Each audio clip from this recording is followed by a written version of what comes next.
Bonjour et bienvenue dans ce troisième épisode de notre podcast Fleurs au vent. Je suis Émilie et j'ai le plaisir de m'entretenir chaque mois avec Anne-Fleur Sarraud, directrice Wengwood. Bonjour Anne-Fleur, comment vas-tu? Bonjour Émilie, ça va bien, merci et toi? Ça va très bien, je te remercie. Donc, tu es directrice Wengwood, maman de 2 enfants et dans ce podcast, tu nous partages, je le rappelle, tes sensations, tes envies, tes coups de cœur, tes coups de gueule, tes inspirations et motivations du moment. Nous sommes au mois de juin, c'est donc la mi-temps de l'année et coïncidence, non, je ne crois pas, le mois de la fête des pères. L'épisode d'aujourd'hui leur sera donc en partie consacré, mais pas que, car nous parlerons plus largement de la parentalité. Vaste sujet. Je te propose de démarrer tout de suite par l'interview de l'instant présent pour connaître tes premiers ressentis au réveil ce matin. Très brièvement, en un ou deux mots, ta première pensée. Et première pensée, le réveil sonne, aller au boulot, il faut que je bosse avant le lever des enfants. Oui, oui, c'est une belle motivation pour pouvoir travailler sereinement. Tu as écrit quoi en premier ce matin dans ton journal de la gratitude? Ben, justement, je me suis levée tôt, il était 6h30 à peine et il faisait super beau dehors, super jour, super beau et je kiffe, et du coup, j'ai immédiatement envoyé un message à mon associé, je voulais déjeuner en terrasse. Ah oui, oui, je comprends. L'association d'idées est pas mal. La forme mentale, donc j'imagine plutôt bonne. Ouais, je mettrais pas un 5 mais un bon 4. Eh, on est pas mal. Forme physique, est-ce Ah, qu'elle va le plutôt faire? un 2 là, je suis très, très fatiguée là. Je sais pas si c'est la fin de l'hiver, les Ouais. changements de température, mais un 2, ouais. Mmh. Un petit 2. Bon, on va veiller à rebooster ça. Un Ouais, mot pour définir ton humeur. je sais pas si c'est de l'humeur, mais je dirais confiante. C'est plutôt pas mal. Un stress en particulier à mentionner qui viendrait entacher un peu cette confiance? Mmh. Que les bons ressentis du mois de mai ne se confirment pas en juin. J'ai peur d'être déçue. Allez, il n'y a pas de raison, il faut y croire. Ça t'évoque quoi? On parle un peu actualité, la fête des mères remplacée dans certaines écoles par la fête des gens qu'on aime. Fête des mères et fête des pères. C'est un peu polémique pour moi ces sujets-là. Je j'aime pas trop, je t'avoue que je suis pas très dans l'actualité, dans tout ça, quoi. Je sais pas, je comprends le sujet, Un je joker. je suis partagée, je te dirais, la fête des gens qu'on aime, c'est joli, allez, c'est déjà pas mal. Ouais, exactement. C'est joli, c'est déjà pas mal. Alors du coup, à qui aimerais-tu offrir un collier de nouilles ou un poème? On ne sait pas finalement si c'est une punition ou pas. Non, je l'ai revécu ce week-end, c'est quand même un moment, très touchant, bah, les gens qu'on aime, ça fait beaucoup de gens du coup, c'était Beaucoup de plus simple nouilles. avec la fête des pères, la fête des mères. Non, mais en vrai, enfin, moi, j'ai la chance d'avoir un père, une mère, et je sais, maintenant combien, cette casquette est difficile à porter, chaque jour. Donc, Mmh. si je pouvais aussi simplement que mes enfants, leur souhaiter une bonne fête, parce que c'est tellement beau des jeunes enfants qui le font, qui disent: «Je t'aime» aussi simplement, et c'est quelque chose que je ne fais pas aussi simplement. Donc, merci d'exister à mes parents, voilà, je dirais ça. C'est beau. Fleur au mois de juin, donc comme toutes les fleurs, tu t'épanouis au soleil. On va dire que c'est donc ton mois, ton premier souhait pour ce mois-ci. Ah bah oui, bah mon premier souhait, du soleil, du chaud. J'adore cette période où les jours rallongent et où il fait très très jour très tôt et très jour très tard. Ça sent la terrasse, tout ça, justement. Ouais, après j'ai des enfants, hein, je rentre chez moi le soir quand même, mais non, Maman a mis un peu plus de temps à rentrer peut-être ce soir. mais non, bah, comme je dis, j'espère, mon souhait, c'est que le mois de juin, confirme les tendances du mois de mai, les tendances que je souhaitais, quand je t'en parlais il y a 2 mois là, quand tu me Ouais, posais la première question, premier podcast. très bien. Revenons au sujet du jour. Sur Wengo, des articles autour de la parentalité tiennent une place de choix. Nous avons à cœur de dépeindre toutes les situations et de soulever des questions sans jugement ni langue de bois. Place donc à la rubrique Feel Wengood. Dans l'un des articles consacrés à la parentalité, Lauriane, notre rédactrice, dresse ce constat. On a l'impression que la parentalité est devenue un nouveau métier dans lequel il faut performer, réussir et en plus s'épanouir pleinement. Pourtant, la parentalité n'est pas une joie perpétuelle. Sur quel plan as-tu fait, Anne-Fleur, ou fais-tu encore peut-être preuve de beaucoup d'adaptation entre ta vie d'avant et ta vie de maman? Je sais pas, sur tous les plans, tout a changé. C'est une question difficile. Moi, je suis devenue maman, pas tard, hein, donc la vie d'avant finalement, tu vois, j'ai fait 16 ans chez mes parents, 5 ans d'études, 5 ans de début de vie d'adulte et puis maintenant ça fait 9 ans que je suis maman, donc je sais pas tellement s'il y a une vie d'avant et une vie d'avant. Mais je peux te dire que oui, mes enfants, hors vacances scolaires où j'ai la chance justement d'avoir, des parents et des beaux-parents qui s'en occupent un peu, enfin beaucoup, mais bah, tout le reste du temps, ma vie, elle est complètement, impactée par leur, existence et leur présence, donc je te dirais, ouais, sur tous les plans, il y a de l'adaptation. Mmh. La vie d'avant, ça existe pas, enfin, c'est trouver de la place pour tout le monde, pour soi, Ouais, pour la vie sociale, pour le sport, pour les amis et pour les enfants avant tout. Donc, exactement. Et alors, c'est dans l'air du temps, on en parle beaucoup, hein, le retour à soi, être parent à l'ère du retour sur soi. Comment fais-tu toi pour profiter à fond justement, prendre soin de toi, avoir des rêves et donc des enfants? Comment ça se conjugue tout ça? tu vois, ma première réaction là quand je t'écoute, c'est le «il faut», tu vois? Il faut Ouais. profiter, il faut, prendre soin de soi, il faut avoir des rêves, il faut, et j'adhère à ce que Mmh. les mots de Lauriane que tu citais, c'est bien le sujet là, ces injonctions, d'être Mmh. bon, partout, d'être bon parent, bon vivant, bon dans sa vie, bon dans ses baskets, bon, Ouais. donc j'essaye, tu vois, ma, 1re étape pour tenir bon justement du coup, c'est d'essayer de pas me sentir trop écrasée par ces «il faut». Mmh. Et pas Heu, placer, j'imagine, la barre trop haut peut-être? ouais, ouais, Mmh. de bien définir c'est quoi l'objectif, c'est quoi l'idée, et je sais pas, il faut prendre du temps pour soi, il faut, je sais pas, Faire comme on peut? il faut que mes enfants soient heureux, et probablement pour que mes enfants soient heureux, il faut que je sois assez équilibrée parce que Mmh. mon bien-être a beaucoup d'impact probablement sur leur bien-être. Ouais. Mais après, bah, la vie, c'est pas facile. La vie, c'est pas un rêve. La vie, c'est du travail, et donc comment on conjugue? Bah, en faisant des efforts et puis en Ouais, faisant de son mieux et puis en faisant des erreurs et puis en se relevant. Voilà c'est comment on ça. conjugue. On peut se rassurer, hein, faire des erreurs, c'est pas grave, mais on se relève et on y va. Exactement.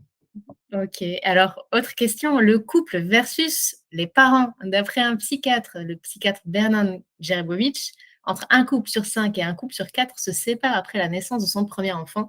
Toi qui aimes bien les stats, qu'en penses-tu? J'en pense que je comprends. Que le deuxième enfant me paraît aussi assez difficile. Je sais pas si c'était le C'est-à-dire que le théorème du premier ne résout pas celui du second, peut-être? exactement. Non, j'en pense que je comprends que oui, le couple est à l'épreuve, enfin la parentalité est une épreuve pour le couple, je comprends. Donc je Après il faut trouver le bon coéquipier. c'est ça, on va y revenir un petit peu plus tard.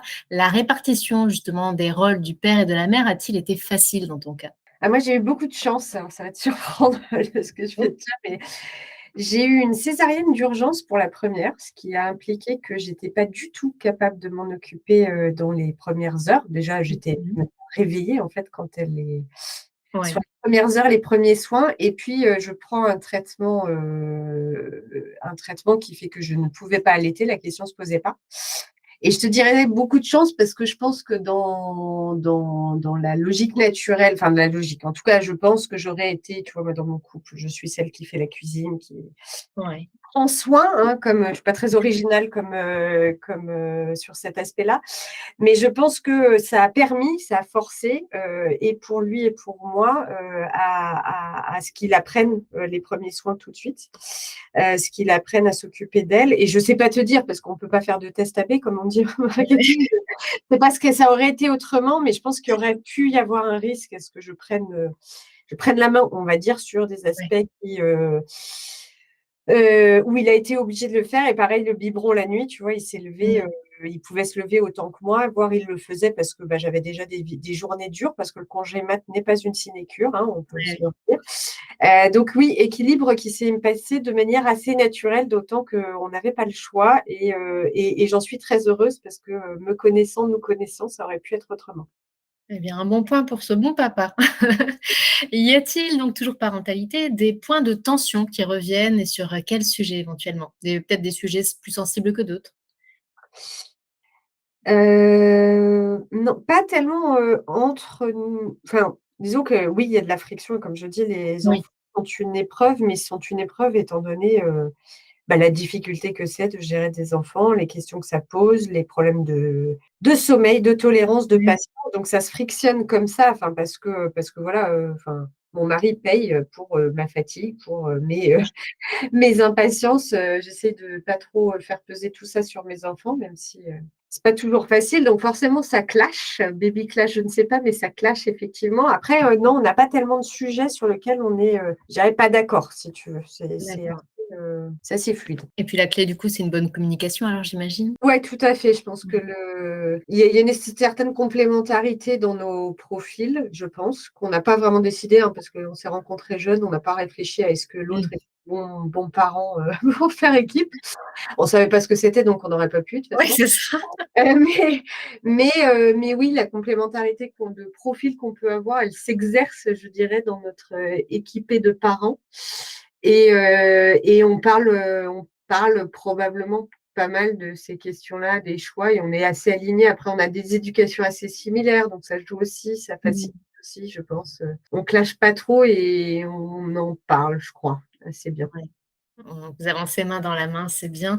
Alors, on le disait, on n'y pense pas, forcément parce qu'on se laisse porter par l'envie, les sentiments, la vie, peut-être un zeste de folie aussi, mais avec le recul, quels sont selon toi les critères importants à prendre en compte dans le choix du coéquipier ou de la coéquipière de cette aventure qu'est la parentalité?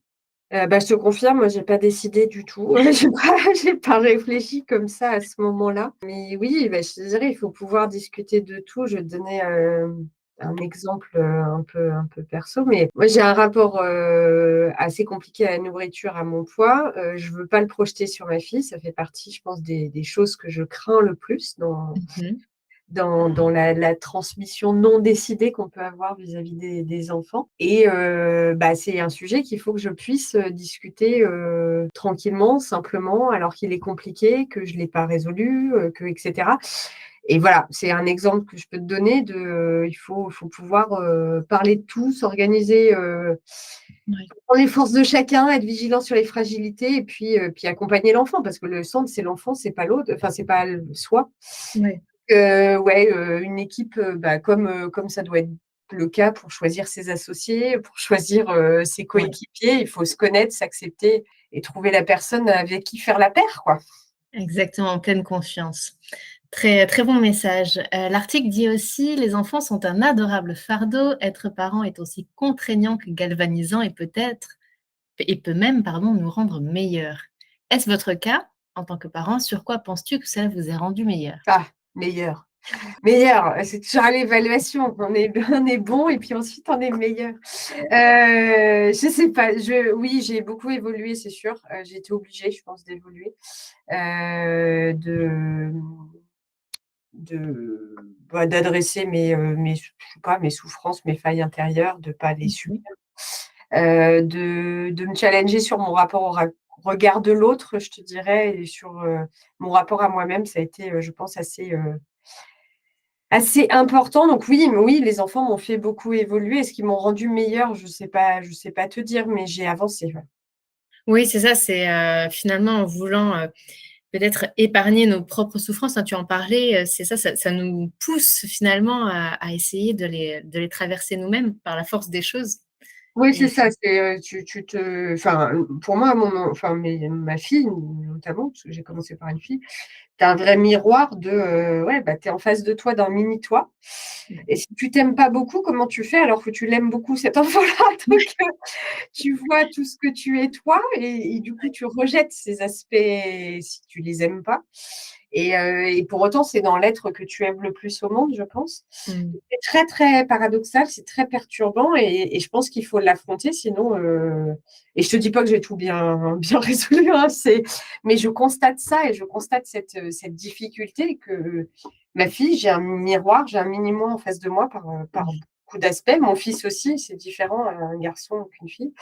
Mais c'est un vrai challenge donc oui, ça force à se regarder soi-même et à avancer par rapport à ça. Enfin moi, ça m'a forcée en tout Tu as donc 2 enfants et on peut dire que tu as l'expérience en tant que maman. Sur quels aspects de la parentalité te poses-tu encore des questions aujourd'hui? cas. J'ai à ce stade aucune réponse. Tu sais, moi, mon problème principal, je sais pas si je te l'ai déjà dit ou j'ai déjà évoqué, mais c'est que moi, j'aurais besoin tout le temps, à chaque pas, qu'on me dise: «C'est bien, continue». Mmh. Une évaluation, tu vois? Le 20 sur 20 à l'école, c'est tellement utile, c'est tellement pratique. Être parent, c'est prendre des décisions et des non-décisions tous les jours, tous les jours, tous les jours, faire des choses sans le vouloir, faire des choses en le voulant. Et puis un jour, savoir si on a bien fait. Et un jour, c'est tard. Donc, est-ce qu'ils regardent trop les écrans? Est-ce que je passe assez de temps avec eux? Est-ce qu'ils doivent absolument apprendre l'anglais? Est-ce que c'est grave de les emmener au McDo une fois par mois? Enfin, toutes les questions. Est-ce que c'est grave de jouer à Candy Crush devant eux? Comment je vais leur dire demain, quand ils seront ados, mais non, joue pas à ton téléphone, va travailler. C'est hyper dur. Je me pose des questions tout le temps. Et puis après, Et ouais. tu sais quoi? En plus, je crois qu'il y a pas de réponse. C'est ça. Donc, non, c'est un effort, c'est dur. Place à présent à la séquence plaisir d'offrir, joie de recevoir. Un message, une réflexion à transmettre aux parents ou aux futurs parents, soit un état d'esprit, une lecture, un film, une activité à ce sujet? Je dirais en lien avec ce que tu viens de me demander là sur les réponses, moi la seule, Mmh. chose que j'ai trouvée, c'est un peu comme, tu sais, on te fait faire en préparation au mariage, que ce soit, civil ou religieux, on te fait écrire tes intentions, et Mmh. j'ai trouvé que c'était un exercice, très, intéressant et que, je recommanderais à chaque parent d'écrire son intention, vis-à-vis de son enfant, de se dire: «Je serais fière de ma mission de mère si à 30 ans mon enfant» 3 petits points, et que ça soit ça, en fait, l'objectif, le truc qui m'aide à chaque fois que je prends une décision à me dire: «Je prends la bonne, je fais bien», parce que je pense que c'est, ce qu'il faut, enfin, en vue de cet objectif de, si à 30 ans mon enfant, 3 petits points. Donc compléter ce 3 petits points, je pense, c'est absolument nécessaire et vital, se dire, comment je peux précisément décrire ma finalité en tant que mère, en tant que parent, et s'y référer aussi souvent que possible, tout en assumant que oui, oui, on va faire plein Oui. d'erreurs, oui, oui, on sera bien imparfait, mais c'est cette ligne qui doit me conduire, et tant que c'est elle qui me conduit, je prends les bonnes décisions parce que je suis la mieux placée pour prendre cette décision pour mon enfant. Dans le sens où je veux le meilleur pour mon enfant, forcément, si je me construis avec une intention comme ça. Donc ouais, j'aurais tendance à recommander de faire cette phrase. En tout cas, je te dis pas que j'ai bien trouvé la formulation encore, mais c'est ça qui m'apaise au Eh milieu de ben, toutes les questions et doutes que je peux avoir comme, je te citais. je te remercie beaucoup. Ça semble être, en effet un super exercice et dans tous les cas, effectivement, plein de bonnes intentions. Donc, ne pas hésiter à suivre le modèle Anne-Fleur Sarraud. Voilà, surtout que la parentalité, est loin d'être simple et donc si vous souhaitez approfondir justement ce sujet complexe et inépuisable, vous trouverez de nombreux articles dédiés à la parentalité sur le site wenggood.com. Pour cette interview, j'ai fait notamment référence aux articles donc de Lauriane, je le disais, sur les contraintes de la parentalité et également sur l'article «Être mère, un incroyable voyage à la rencontre de la vie», un article rédigé par tes soins, Anne-Fleur. Et bien sûr, nous remettrons tous les liens vers ces articles dans le descriptif de la vidéo. Je te propose de refermer ce podcast par notre séquence fleurs dans l'air du temps. Faites les pères. Comme le dit l'expression, tu pourrais vendre père et mère pourquoi? Je suis désolée, je suis pas hyper drôle, mais moi, j'ai pas de méga kiff à la hauteur de cette expression. Je L'adjectif qui qualifie un bon père selon toi, inspirant. selon tes enfants. Ah, joueur. Pour quelle activité tes enfants de 5 à 8 ans font-ils parfaitement la paire? Parler jusqu'à tard, le soir. Oh, c'est trop mignon. La lettre Père Noël, tu l'as rédigée jusqu'à quel âge? Ah ben, on m'a pas dit, il faut arrêter de la rédiger? Ah, c'est bien, tu continues. Ah bah oui, Mais tu pas as raison, il faut avec, toujours y croire, sinon après il passe plus. ah bah oui, si on peut pas écrire au Père Noël, à qui on peut écrire en fait? Il faut, enfin, oui, non, oui. J'ai encore une lettre au Père Noël. Parfait. En parlant de paire, plutôt basket ou talon? Talons, clairement, jusqu'à ce que je puisse plus. Paire de ski ou paire de tongs? Je crois que je connais un peu la réponse. Ouais, j'aime beaucoup le ski, mais j'ai peur, et puis il fait pas souvent, très beau, tu vois? Moi, une bonne Ouais, montagne, une bonne neige et un bon soleil, ça va, mais il faut pas de gens sur la piste. Donc plutôt les tongs, ouais, tu as raison. ouais, Enfin, je tu serais pense un que peu tu as comme moi, raison. je crois. Impair ou Kawaii? Mais j'aime pas Impair. la pluie, je t'ai dit. Non, j'aime pas la pluie, je veux pas d'impair, pas de kawaii, mais s'il faut absolument, ça sera un impair, il sera verni et flash et rouge. J'adopte. Roland Garros touche à sa fin, tu étais plutôt Benoît Paire ou Hugo Gaston? Alors, je vais dire un truc, pas cool, mais moi, je regarde les demi et les finales de Roland-Garros. J'ai rarement le temps avant de je prends rarement le temps avant et du coup, rarement je vois les joueurs français, c'est pas cool. Ils partent un peu trop tôt. Ouais, mais attends, je regarde sur Google. Je te dirais Benoît Paire, mais alors en barbe de 3 jours là, parce que je vois qu'il a priori fait la barbe longue, ça c'est pas mon truc. Moi j'aime bien la barbe de 3 jours. Un peu, oui, un peu le coiffé décoiffé, de la part. Voilà, exactement. Un pronostic? Pour la finale? Ouais. Bah, écoute, je sais même pas qui attend Nice, mais moi je suis grand soutien de Nadal. Son Ah mental, bah pareil. son mental m'épate. Ah, c'est un dieu. Voilà. C'est épatant. Pour la beauté du sport, ça j'en sais rien, mais au niveau du mental, il m'épate. Et Il une lâche belle leçon aucun de point, courage. jamais, Mmh. jamais, quel que soit l'état du match. Il y a Ouais, toutes les balles méritent d'être jouées et c'est incroyable. ouais. Courage et ténacité, c'est beau. Ouais, La paire, il y en a pas 2, sais-tu qui est l'auteur de ce célèbre slogan? aucune idée. Eh bah, écoute, c'est Thierry Ardisson. Voilà. Ah bah écoute. Et pour la petite histoire, il l'aurait trouvé dans son bain en fumant un joint. Voilà. Dans son ancienne carrière, voilà, dans la communication. À puissance 4, généralement, tu gagnes ou tu perds? Bah, je gagne, sauf si je joue contre mon fils, mais ça, chut, chut, chut. Ah! On ne le dira pas. Et pour terminer, un mot, un adjectif qui qualifie selon toi ton papa. Mhm. Juste un ou Ouais, 2. c'est compliqué parce que, je sais pas, on doit être pudique ou timide dans la famille, mais je sais pas. Tu me dis mon papa, j'ai plein d'images qui me viennent, mais alors un mot, bah, comme je dis tout à l'heure, j'ai dit qu'un bon père pour moi c'était inspirant, donc j'imagine que...